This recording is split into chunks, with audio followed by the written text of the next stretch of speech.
Hi, Susan Hamilton here, and you're listening to the Offbeat Business Show. Thank you so much for sharing your valuable lunch hour with us. We really appreciate you. The Offbeat Business Show and magazine are all about supporting American business influence and getting you stronger in your business by having conversations that are not being had.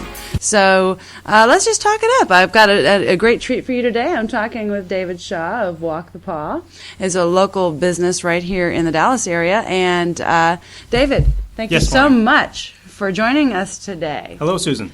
So tell our audience a little bit about what you're doing these days with your dog walking company.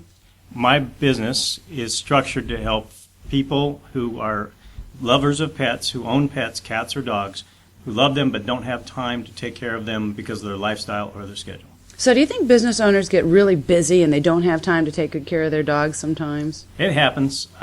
There's a lot of animal lovers in Texas, and there's a lot of busy people who also own animals. It really works out that way for you, doesn't it? And unfortunately, a lifestyle that's too busy is not healthy for the animal, and that's where I come in. So how often are you getting out and walking them, and what's your commitment to a family then when you take on this responsibility? It just depends on the animal, and it also depends on the family. I have one client who is now on summer break, so they don't need me. The kids are home, the mom's home, she's a school teacher, and the kids are home, so they take care of the dog now if the summer's here. But during the school year, mom and kids are both at school during the day, and the dog has no pet door. So 4 days a week, I go take the dog for a walk and get him outside so he can do his business, and he gets his walk too. And I have another client who's busy enough downtown in her business that she can't get home early enough to walk the dog when she would like to when business lets out and she gets home. So I walk her dog 3 days a week, so that her dog has a pet door, so he gets out and he can do his business, but he gets no socialization. And dogs love socialization. Dogs love people. But when they can't get socialization because of the lifestyle or the job the owner has to pay their bills, that's where I come in. I get the dog out and walk them, and they get to socialize with other dogs. And a lot of people don't know that dogs are a very emotional, personally involved species.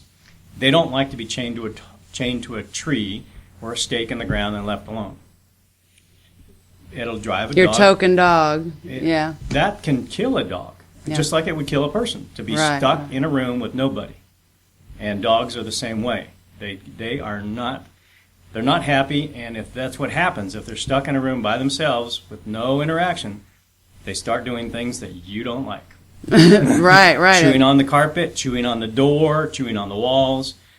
I've seen pictures of dogs who have eaten drywall.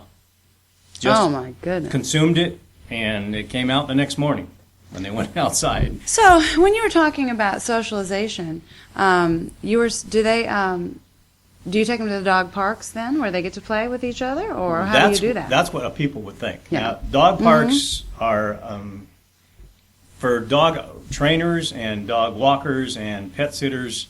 The word dog park is usually a bad term because most dog parks are unregulated. Which means it's kind of like going swimming when you're a child and they have lifeguards. But in a dog park, there's no lifeguard. The dog parks are open game for anybody who wants to bring their dog, and there are no rules because there's no lifeguard. There's nobody there to monitor anything. So if your dog has not had rabies, has not had a rabies shot, and maybe it's had no vaccinations, nobody's going to know. And you can take your dog to the dog park, and if it bites another dog in a fight, it's all about honesty. If it happens and you lie and say, "Oh yeah, my dog's got shots," no problem, and you walk away, there could be a serious problem. Nobody knows anything at dog parks. There's no legislation. There's no licensing. The city has licensing, but the city's not there watching the dog park. Interesting. So how do they get the socialization then? I get my dogs out together. My dogs, we have. Most dogs can walk with other dogs once they've met and agreed that I'm okay, you're okay. That's funny. And the dogs I walk, everybody's happy. They all like to walk with each other, and that's not a problem because they had their shots. They know how to behave together, and that's the socialization. They don't need 19 dogs to be socialized. They just need a couple good friends during the week that they know they're going to be walking with, and everything's fine. Well, that's cute. So how many dogs do you have? Right now I'm walking 3 dogs. All right. But I have walked up to 4 at a time, and that's kind of difficult to walk 4 at a time when they're the kind of dogs that like to go. One dog wants to go left, and the other dog wants to go right. It can be done, but they love to be with each other, so that's not a problem. So do you do any training with the dogs? I would love to say yes, but usually there's not enough time when you're walking dogs to train them as well. Because one dog wants to walk, and the other one, if you're going to train 1 out of 3 dogs, somebody's not going to get walked appropriately. I mean, for example, my own personal dog, he loves to walk. And if there's anything going on besides the walk, it upsets him. He starts pulling the leash. Come on, Daddy, we're supposed to walk. Why are we standing still? Why are we doing this? We need to walk. So he's our monitor. When I walk with my other dogs who, let's say, want to play, my dog will start pulling the leash. It's enough to say, we're supposed to be walking, guys. Let's go. And he's the walk monitor who always says, let's walk. Let's cut playing. Let's walk. And I have a couple dogs that I walk, and given enough time, they'll play with each other and romp and romp. But when we're on a walk, my dog says, hey, man, let's go. Get up and move. Let's go. Let's walk. Go. So I don't really have the time to train a dog when I'm walking them. That's Okay. That's a different subject. Dog training and dog walking, they really have to be separate. There's pretty much no way to do both of them at the same time if you've got more than one dog with you. If you're walking 2 dogs at a time, it's kind of hard to train and walk 2 dogs at the same time. So how do people find out more about you when they want your services? Where can they learn more about I can be found at walkthepaw.com, and if you do a search on the internet, Google David Shaw dog walker in Richardson, I'm the only one that shows up, especially with walkthepaw.com. Awesome. So I met you at Rocky Marvel's business breakfast. Yes. And that was interesting. We had a good time. Rocky and I have known each other through church relationships. Yes. At Fellowship Dallas. And I met her first at, I didn't realize you went to Fellowship Dallas. That's how I know her. That's hilarious, because I met her at a BizLink meeting, and then later on ran into her at church, and that was nice. So we've known each other ever since. Fellowship Dallas is a great church, Yeah. and actually I worked for them for 5 years. Oh. I was, in an earlier life, I was an audio tech for them. Very, very interesting. It's very interesting. So I would tote around speakers, microphones, amps, mixers, and set things up for small concerts and whatever thing had to happen during the week or during the weekend. Call David, he's the audio tech. Set it up. Well, during the time that I met you, we had started to talk about the veteran interests that we have. Yes. And I was really thrilled to learn about the organization that you're supporting. And when we're about to go to break, and when we come back, I want to talk a little bit more about that. And let's give them some exposure. Oh, now because yes, right? Yeah? Now you're getting to the heart of what I love to do. Awesome. Because, friends, our military has kept America strong for many, many years, and we've got to do everything we can to integrate them back into society, love them, and make sure that they don't have needs unmet after taking care of as much as they have with us. Absolutely. So thank you so much for listening. We will be back in just a few moments. We're going to take a short break, and then we'll be back with David Shaw of Richardson's Walk the Paw. And until then, this is the Offbeat Business Show.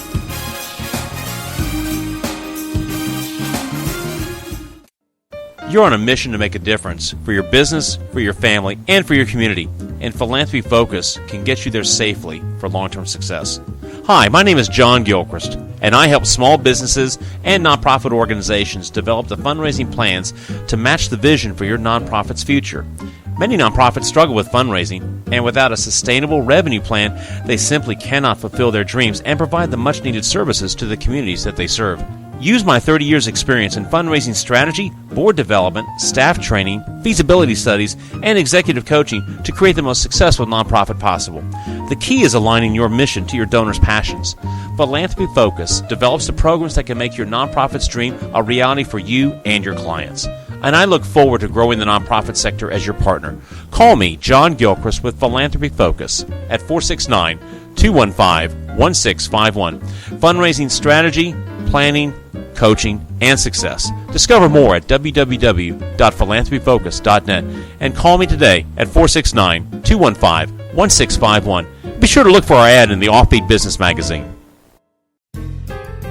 Are you running out of hot water halfway through your shower? Or even worse, having sewer water rising up in your drains? Don't panic. Help is only a phone call away. Family owned and operated, Gary's Quality Plumbing will make your plumbing repair issues hassle-free. My name is Steve Skinner, and my dad built his company with the idea of giving our customers the best possible service at a fair price. Gas, water, sewer, repairs, and new installs. We do it all, and we do it right. So give us a call at 972-424-6479. That's Gary's Quality Plumbing at 972-424-6479. And look for our ad in the Offbeat Business magazine. That's Gary's Quality Plumbing. You'll be glad you did. Ever smelt that musty smell when you first turn on your car? Are you buying or selling a house? Do you have any odor problems? Do you have some odors that you need to take care of in your house or home? Experiencing any summer allergies? Prozone Professionals can get rid of any respiratory triggers. Please give Prozone Professionals a call today. 469-224-7774 or visit DallasOdorRemoval.com.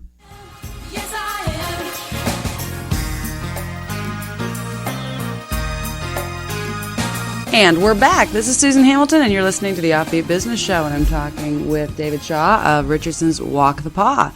And he's got an amazing passion for animals, and I think it's important for you, business owners, and we're bringing this to you for several reasons. One is that we get so busy in the hamster wheel of our business, we don't really pay attention to a lot of the things and the needs around us. And one of them is our animals, and they need to get that exercise. And David comes in and makes sure your animals are taken care of so that you can get on about the business of your business, and the dogs can get about their business, and everybody's awesome.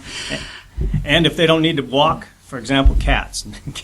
There's a few cats I've noticed that like to go for walks, but if a cat doesn't like to go for a walk, or a dog, and they just need somebody who's going to come in, get them water, food, change their litter box, things like that. I do that too. It's called pet sitting, and I'm a pet sitter and a dog walker. Wonderful, wonderful. You also have another passion, and we started to talk about that. And David, why don't you tell us a little bit about, first of all, the name of the organization and why it's so important that we know more about them.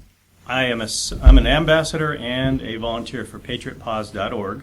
We are the only local charity that raises service dogs for injured war veterans, and we don't charge the veteran for the dog we raise them. We pay for the dog, we pay for the training, we pay for the food for about 2 years until the dog is ready and prepared to be given to a veteran in a graduation ceremony, at which time the veteran doesn't pay for the service dog he receives. And why does the veteran need a service dog? Why does this, tell us how this helps. Well, let me tell you this. If you've never had a serious injury of your own, if you can't walk because your legs have been blown off, let's say, by a bomb, or you've lost an arm because of a gunshot, just imagine what it's like to not have arms or legs to go about an everyday business. I mean, if you stub your toe, for example, and you're limping for a couple of days, that's uncomfortable and it's a little bit difficult. But if you didn't even have a foot, just imagine how difficult it would be to walk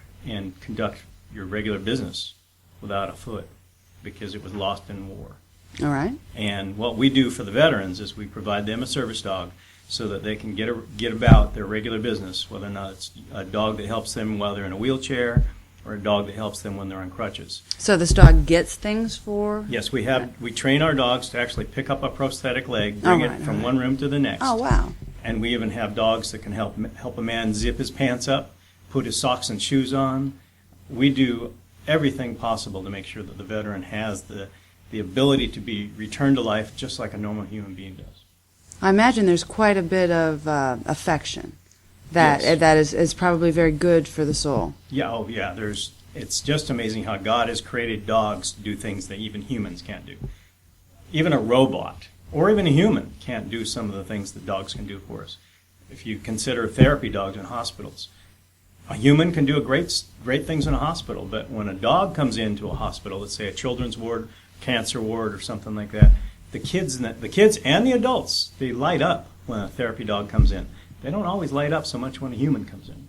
Even if it's their family member, something about the dog changes the entire physiology of the human. Blood pressure changes, the brain scans changed. They've done brain mapping and monitor the brain when dogs are connected to humans. And there's something about the muzzle or the fur or something that changes the entire physiology of the human body when a dog enters a room. Wow, so there's a lot of healing going on. So much. As a matter of fact, one of the, I start tearing up when I tell the story, but we've seen so many of our veterans that have post-traumatic stress disorder. Yeah. And this post-traumatic stress disorder hides just like cancer or any mental illness. You can have the post-traumatic stress disorder and show no signs visible to the human eye.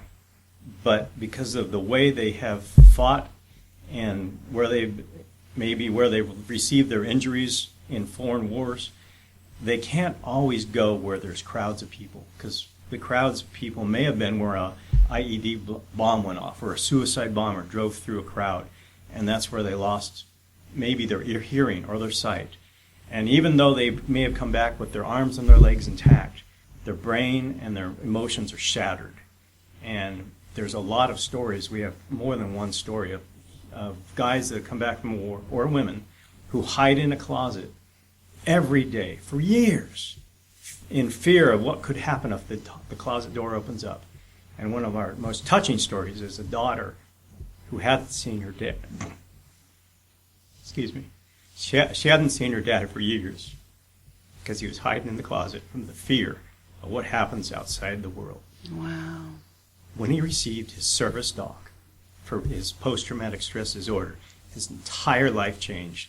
And all of a sudden, he wanted to be with his daughter. He wanted to be with his wife. He wanted to go out and have fun again, because something the dog did changed the body, and it changed his mind in doing so. And he returned he didn't return to war. He returned to life. And we have another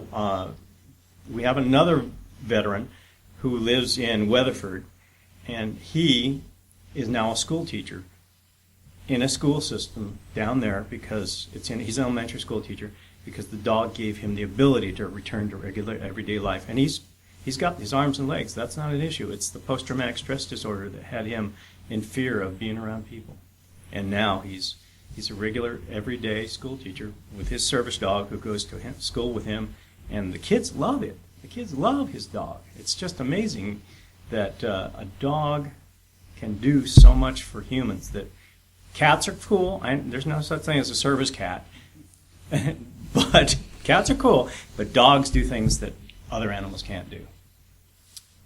It's just, David, this is so interesting. Cool. Friends, can you see the value that an organization like this provides for our community? How much safer is our community? How much more are we, how are we really thanking the military veterans that have taken care of us? I hope you are listening to David and getting interested in supporting this organization. Can I get you to repeat that organization, please? PatriotPaws.org. We are the only local charity that raises service dogs for injured war veterans. And unfortunately, at this time, we're only in Rockwall, Texas. We may branch out someday at some point. We're not making plans.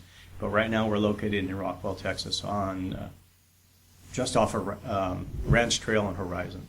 So what I wanted you to also share with our audience, please, David, is these organizations are not cheap. Nope. To run. There's a lot that goes on behind it. Yeah. I mean, how on earth do they survive? I mean, so they've got some huge donor? Does somebody just hand them $100,000 and Wish they we can could move? say yes. Yeah. There's somebody out there with $100,000 that would probably really be a great fit for this organization. So great. It takes about $30,000 to raise a dog from a 6-month-old puppy to this 2-year stage at which he can be put into the hands of a veteran. That includes liability insurance on the building, the water, the power, the sewage, the lease, the trainers on staff, the medical attendant we have on staff. We have a girl whose everyday job is to make sure that all the dogs have their medical issues straightened out, whether or not it's shots or stomach issues. She's always going to and from the vet to make sure the dogs are taken care of properly. We also have somebody who coordinates events, so that when we go out to an event to do a dog promotion, to show the public how the dog can help a veteran, it's handled properly. We have somebody who makes the phone calls for that. It's just, we have an entire staff of people that makes this organization run, and none of them are doing it for free. So They tell have us, to be paid. what type of donations do you typically get, and what do you really need? I've seen small donations from $25 all the way up to $50,000. We are looking for as many donations in as many denominations as possible, because everything has to be paid for. We don't charge for anything. We don't sell shirts. We don't sell hats. We don't sell bottles of water. We do everything free for the veteran, and everything we bring in is by donations. That means paying for the food for the dog. That means paying for the trainers on staff. We have 6 full-time trainers. Dogs, they have to be educated. Right. And we have to have people who know what they're doing, and we have to hire educated people to do that. And these people have bills, so they have to be paid. Sure. This is not a small operation to take on. Now, how can they support you? What's the best way to get money from their hands into Patriot Paws? Either call Patriot Paws on the telephone, or you can actually donate through the internet at patriotpaws.org. Wonderful. We also love to come to businesses with our dogs, and train and show the customer, or not the customer, show the public how we help the veteran with the dog. And do I have time to tell you how many places we have dogs in training? Yes, we'll give you minutes to Okay. that. Uh-huh. We have partnered with the Texas Department of Criminal Justice. Oh, you know I love that. We use the women's prison at Gatesville to train our dogs full-time, 24 hours a day, 7 days a week. We have 2 units at the Gatesville Women's Prison that are training our dogs the cues and the things necessary to help them become a veteran's dog. And you're changing their lives and their Oh, yes. generations of their families by getting involved. On YouTube, This we is have a fascinating. video for this. Yes. We have 2 videos on All right. on YouTube that'll explain that. All right. We also use the Teague Prison in the down there south down near Huntsville Mm-hmm. that trains our dogs for post-traumatic stress disorder.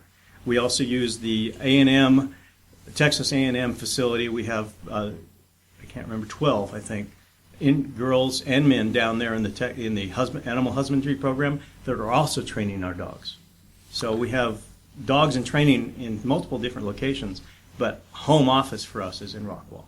Go to patriotpaws.org. We love to have volunteers help us do this. We are looking for volunteers here in Rockwall that can come by the Rockwall facility and help us every day with the puppies, with the grown dogs. We need people that can walk the dogs and help them get out and get socialized, play with the dogs, get them used to what it's like to be around a person. It's all about educating the animal for the veteran. Wonderful.